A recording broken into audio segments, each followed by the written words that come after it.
ቄስ ሞላ ዓለሙ በኪራት መላኪ ከነበሩት ወሳኝ የኢትዮጵያ ማህበረሰብ መሪዎች አንዱ ነበሩ። በጎጃም አውራጃ በጆሲ ቸባ ዳምባር መንደር ውስጥ እንደ ኤሮፓያን አቆጣጠር በ1930 ተወለዱ። ልጅ እያሉ ቤተሰባቸው ለመሪነት መረጧቸው። አባታቸው እርሳቸውን ወደ ትምህርት ልከዋቸው ነበር።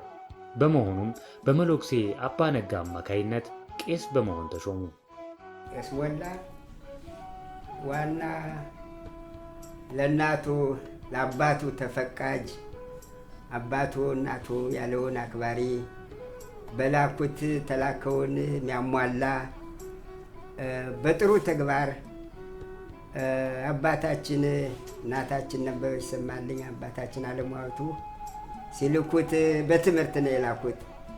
ተምሮ አውቆ ሊቅ እንዲሆን እሜታው እቴጌ ጥሩነሽ ውቤ ዓለሙ ልጃቸውን ትምህርት ካህን እንድታወጣ ካህን እንዲወጣ ባክህ ልጆችን አስተምር ቢሉ ይገፋፉት ነበር አባታችን። አባታችንም የእናቱን ቃል በመስማት ቄስ ሞላን ወደ ላም ጥበቃ ወደ ጥጃ ጥበቃ አላከው። እንዲማር እንዲያውቅ እንዲልቅ አድርገው ነው። አባታችን ጥሩ አባት ነበረ። ሰው የሚወደው ስላደገው እሱ አጎቴ ተናግሮታል። ስለ ኑሯችን ግን አባታችን ጥሩ አባት ነበረ። ልጅ ወዳጅ፣ ሰው አክባሪ፣ የሚያበላ የሚያጠጣ፣ ይህን ነገር አታርጉ እንጂ አርጉም የማይል ብዙ ነገር ቢቀርብ የሚፈልግ ከሰው ጋር የሚስማማ ጥሩ አባት፣ ደስ የሚል አባት ነበረ።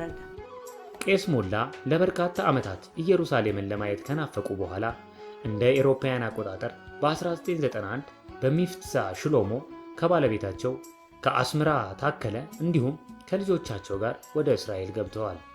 ኑሯቸውን በኪራት መላኪ በማድረግ ተወዳጅና የተከበሩ ሰው ሆነው በመቆየት እንዲሁም የተለያዩ የማህበረሰብ ቡድኖች እንዲተባበሩ በማድረግ ይታወቁ ነበር። ለሰው የሚያስማማ ለሰው የሚሰድር አንድኝነት መሄድ እንጂ ሰው እንዲያዘነጣጥል ሰው ለብቻ እንዲሆን ፍላጎት የለውም። ጸሎት ቤትም ይኸው እዚህ እናንተ የምታውቁት በሱ ትግል በሱ ሁኔታ ማድወንም እንዲያውም መጀመሪያ ሰጠን ቢባል በኋላ ቀሞ ቢባል በጣም ሲያስብ ነበር። አሁን እንደገና ከመልሶ ደስ ብሎት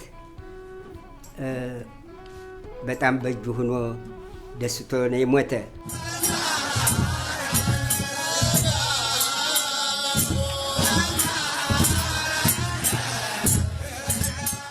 ቄስ ሞላ እንደ ኤሮፓያን አቆጣጠር በ2015 ከዚህ ዓለም በሞት ተለይተዋል። ትዝታቸው ግን ለመንገዳቸው ብርሃን እንደሆነ ቀጥሏል።